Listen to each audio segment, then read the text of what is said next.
Thank you. You may be seated.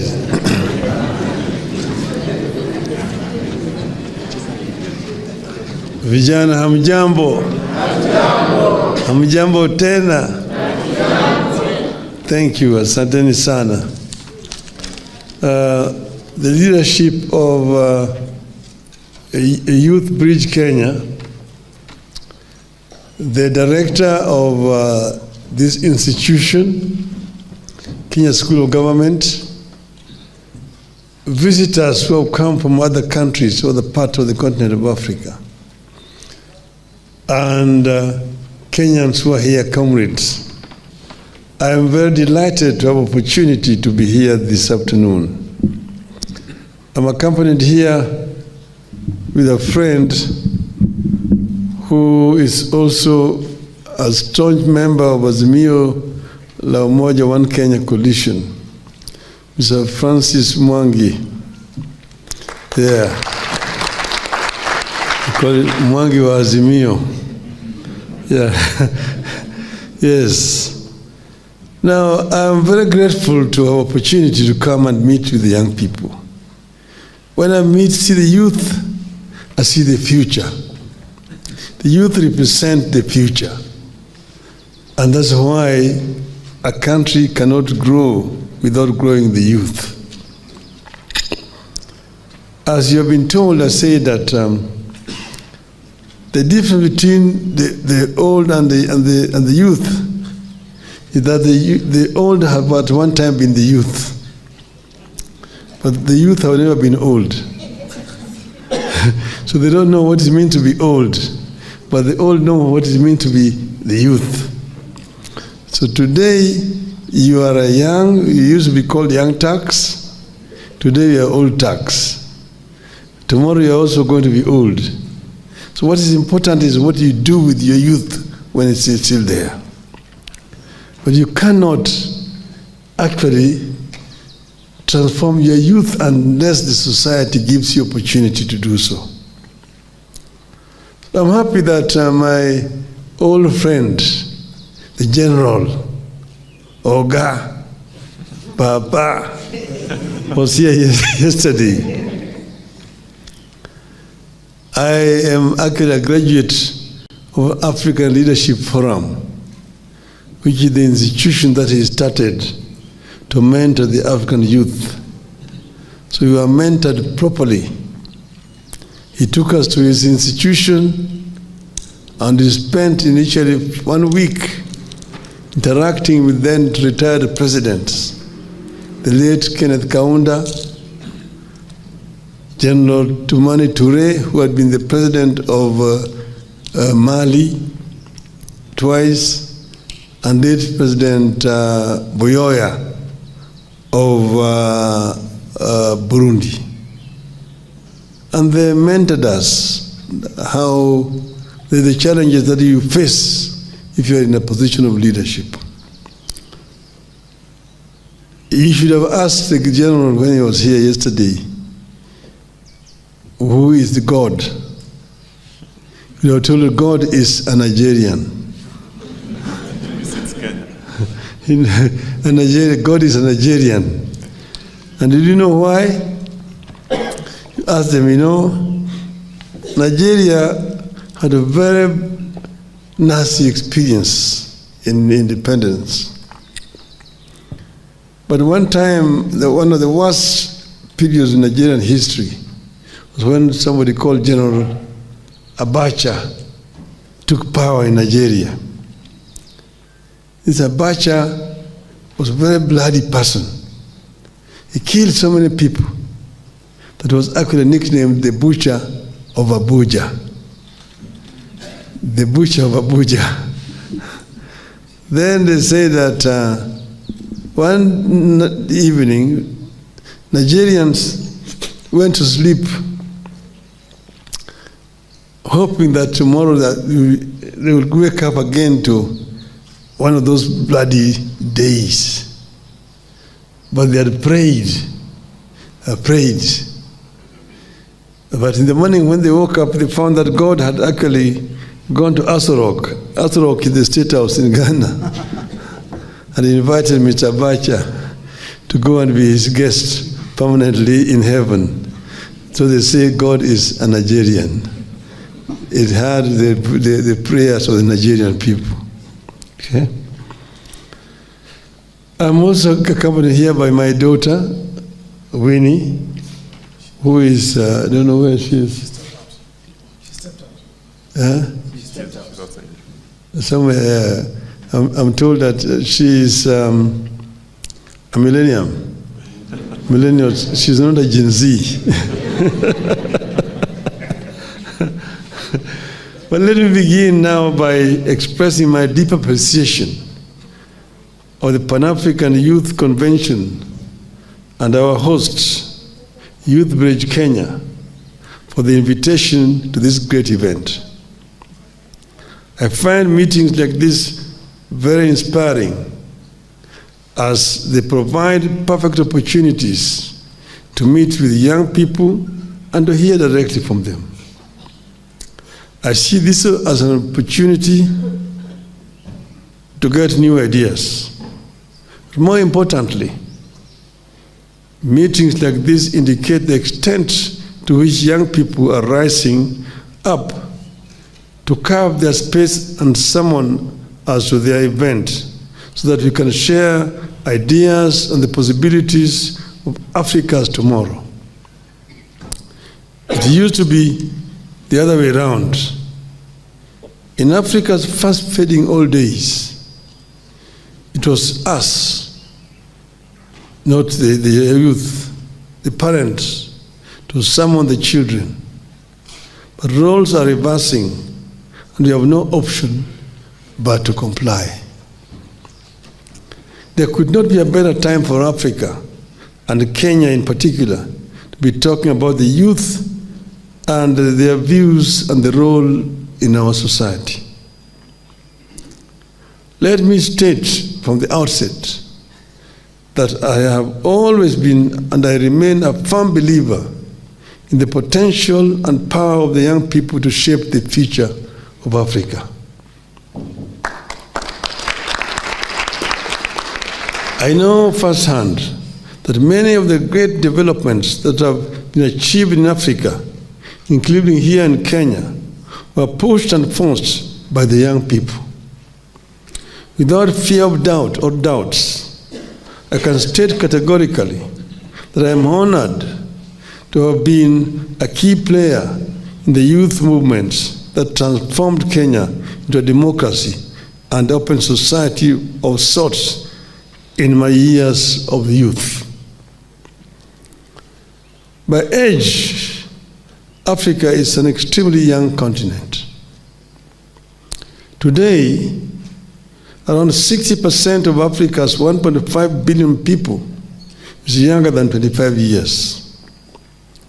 More than a third of Africa's total population is between 15 and 34 years old. It is therefore obvious that the solution to some of the greatest challenges facing our continent lies with the youth. The youth live with those challenges, and they are expected to resolve those challenges as we move forward.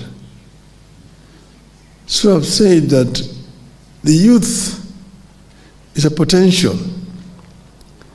If you empower them, if you don't empower them, they become delinquents, drug addicts, thieves, and criminals. But if you empower them with the knowledge, access to knowledge, and access to opportunities, then they become a very powerful force for wealth creation in a society. But the youth will not be able to provide solutions to our problems unless they are empowered.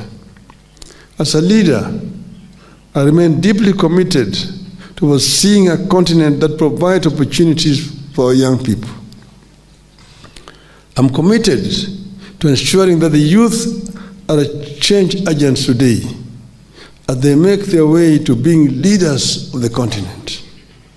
To this end, I believe we have the responsibility of ensuring that our boys and girls get equal access to education, that we give them skills to strengthen their leadership in every aspect of society, including business, academia, civil society, and politics.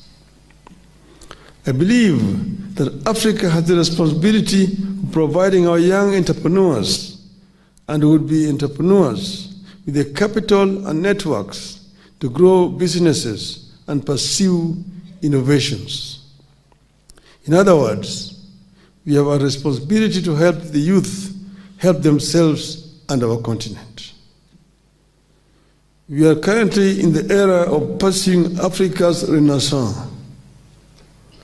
The term renaissance itself evokes a rebirth, a renewal of spirit, and a resurgence of greatness. This is precisely what Africa needs in the 21st century. No segment of any population represents the rebirth and renewal of spirit better than the youth. In their hands lies the power to transform challenges into opportunities, to harness innovation for sustainable development, and to drive social change that benefits all Africans. The African Renaissance we envisage is not merely an economic or political ambition. It must also be a cultural and intellectual awakening. It calls for a reclamation of our heritage, a celebration of our diversity, and a commitment to unity amidst our differences. As leaders and stakeholders, we have a responsibility and duty to listen to the voices of our youth, empower their aspirations, and provide them with the platform they need to contribute meaningfully to our shared future. Their energy, idealism, and determination are the driving forces behind the resurgence of Africa on the global stage. We have a duty to harness this potential, nurture their talent, and jointly embark on a journey towards an African Renaissance that leaves no one behind. But our young people must not just rely on their adults to help them deliver Africa's future for their dreams. Our young people must learn to work together, learn from one another, avoid the divisions of the past, and be the change they wish to see on the continent. As young people, there's a very solid foundation and tradition to build on. The foundation and tradition are the joint efforts and sacrifices of older generations of Africa's founders who led our continent to independence, which did not come easy.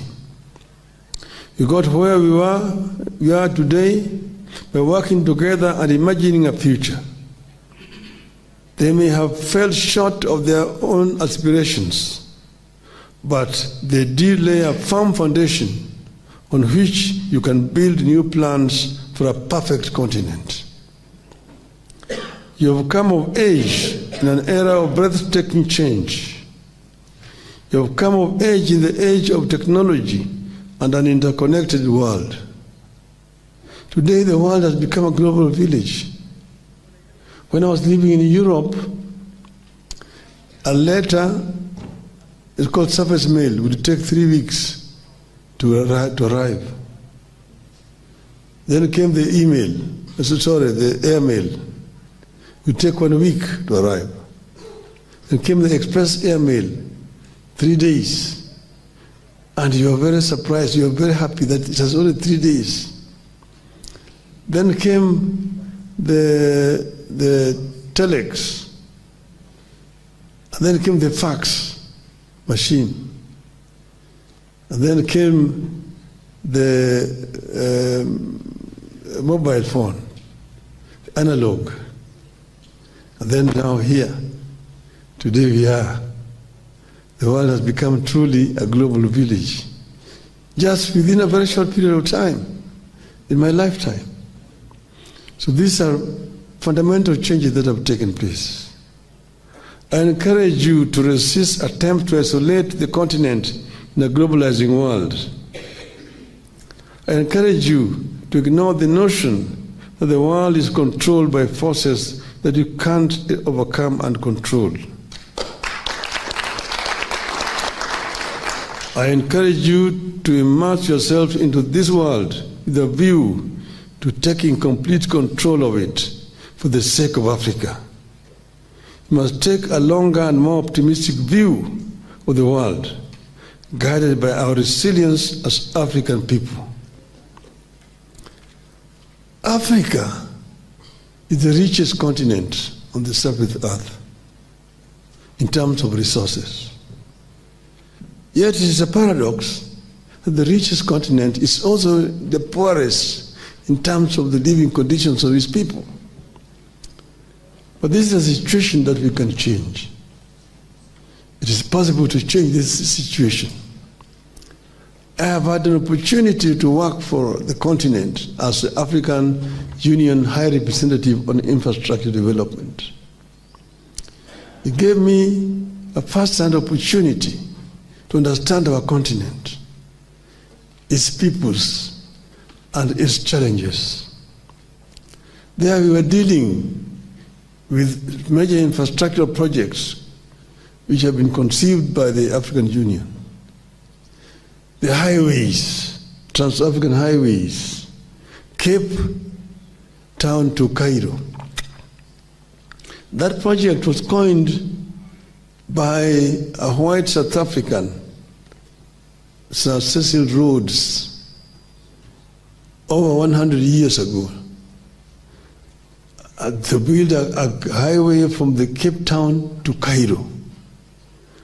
Up to today, that highway has not been built. There are still missing links to it. Another one is from Tripoli to the Cape, which is also there. There are several missing links which has not been completed.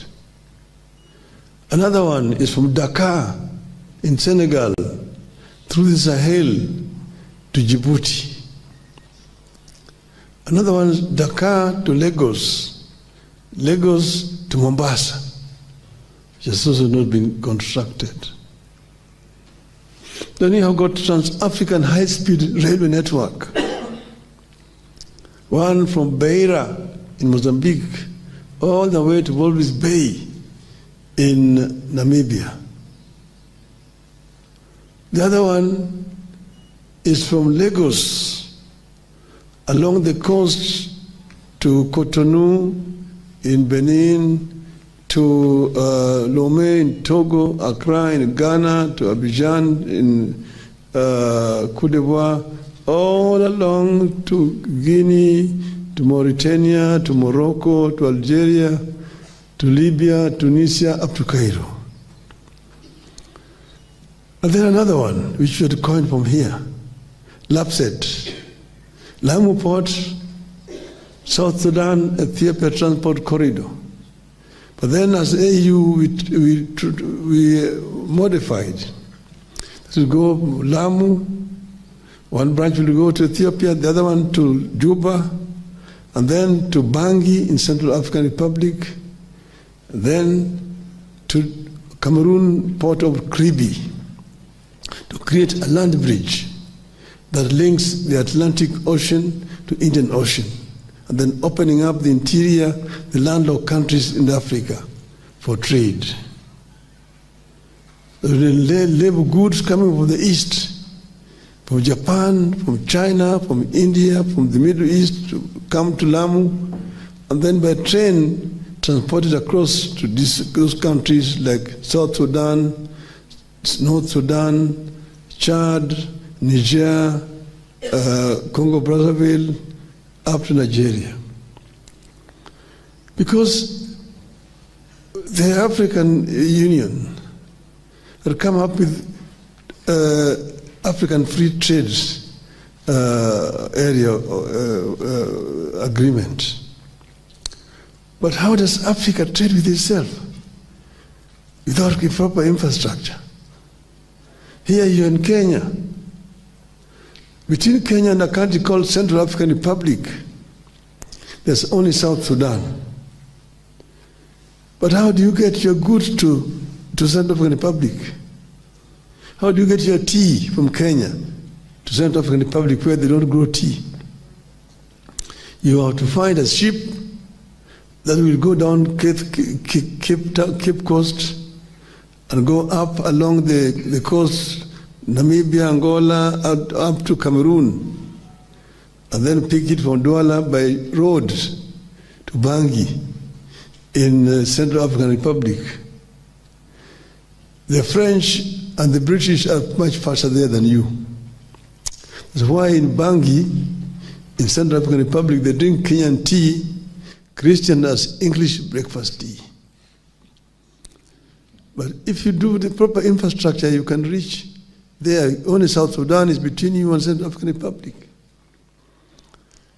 There are several others who are dealing with high speed fiber optic network that will link several African capitals so that communication is easier. We're dealing with open skies, how to make the air transport easier across the continent of Africa. At the moment, air transport is so expensive in our continent. Why?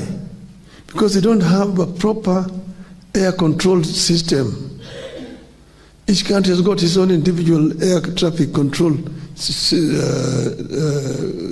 system. So if you want to fly from here, you have to pay overflight fees to several countries you're going to go across. From here to Lagos, so many countries. Yeah, the other day I was going for a funeral of a president of Namibia, and we chartered an aircraft to drive Nairobi to Windhoek, Namibia. You have to get clearance from Tanzania, from DRC, from Zambia, from Botswana, and Namibia. We were spending 3 hours on the ground at Wilson Airport because we did not have clearance to fly over Tanzania. At that time, I was stranded in Dar es Salaam trying to get to Niamey in Niger. Yeah, because you have to get a clearance over Uganda, DRC, Central African Republic, Cameroon, Nigeria, Niger. You don't need those kind of things in Europe. Because they have got one standardized air control system that gives you clearance and you can fly over all those countries in Europe. And it is cheaper. These are some of the things which can be changed, and we are dealing with this. Then we are dealing with energy. Energy is so expensive on the continent of Africa. You go to a place like the Gambia, it costs you 38 US cents per unit. In some other places in Europe, it is 2 cents. How can you compete with those who are producing energy at 2 cents, yet you here are buying it at 38 cents? Yet Africa has got abundance of energy source, particularly what you can call green energy. The solar, the wind, the waves, the geothermal, the hydro, all available in abundance on our continent. How do we make use of it to reduce the cost of energy so that it's accessible to most of our people who live in rural areas and be able to create industries in rural areas? Those are some of the challenges that we're dealing with. We're dealing with other issues of trade, to remove non-tariff barriers that are there, put artificially by states that make it more difficult to trade across the continent. These are some of the challenges that we have on our continent. But Africa has a future because we have a youth, and we need to reap the youth dividends. Today, African youth are dying on the ships, trying to reach greener pastures in Europe. The people are escaping poverty from Africa. We must reverse this trend by creating more opportunities on the continent, so that our people do not have to flee from their own homes looking for opportunities which are not available here. Make those opportunities available on the continent of Africa.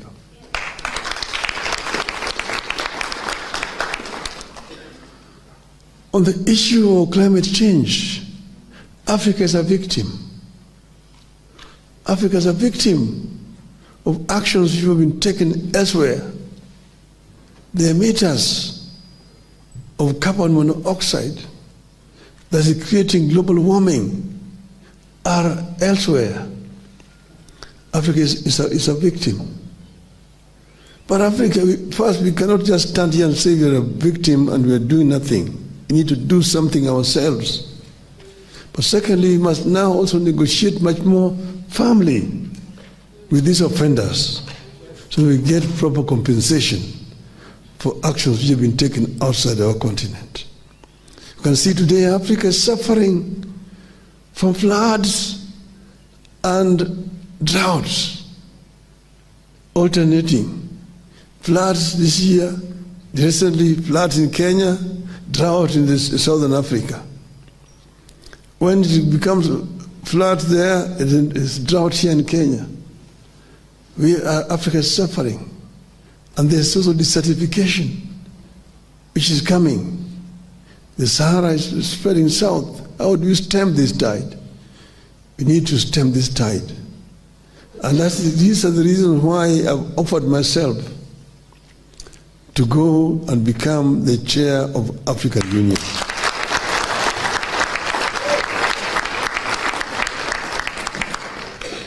That we can, I think that I can be like a catalyst to create a new thinking within the African Union, so that we can be able to exploit the potential that we have really in this continent and really realize the dreams of the founding fathers of our continent. Dreams of Osagie Kwame Nkrumah, Gamal Abdel Nasser, Ahmed Sékou Touré, Modibo Keïta, Mwalimu Julius Nyerere, Nelson Mandela, Mzee Jomo Kenyatta, Jaramogi Oginga Odinga, Ahmed Ben Bella. I can mention them. These were people who had foresight, who wanted Africa to be united. Kwame Nkrumah said, Africa continental government now, today. 61 years later, we are still where they started. We have nationalities around, but we need to create that African personality, that are real African. Africa has been exploited over the years. Relics of exploitation are there. But we should not sit and continue to be just lamenting. But we cannot also forget the injustices which have been made against our people in the past. And therefore, the day of reparation, the subject of reparation cannot be wished away. It must remain a subject on the table as we move forward. But let us also create our own wealth in this continent. So I conclude by telling you the story of the African lion. There are several lions on the continent. If you go to Cameroon, they call it in the indomitable lions. You go to Senegal, they call them the lions of Teranga. You go to Morocco, they call them Atlas lions. And you come to Kenya here, the Simba, ya Kenya. So this is the African lion. The African lion is sending a message to the Asian tiger. And the message is clear. That you, Asian tiger, you have danced on the stage for far too long alone, unchallenged. The European bear retreated many years into the ice of the North Pole. The American panther is also on the retreat. So you've been there alone. I, as African lion, have been asleep in the jungles of the Congo, bounded by the peaks, Mount Kilimanjaro to the east, and Atlas Mountains to the west, bounded by the mighty rivers of the Gambia, of the Niger, of the Limpopo, the Nile, and the mighty Congo. And I'm here in the African forests. Here I'm sitting on African gold, African bauxite, African iron ore, African diamonds, African uranium and lithium, all this wealth around me. I'm going to use my brain to transform all this wealth around me into opportunity for my people. And to claim the 21st century as truly African century. I thank you. Thank you very much.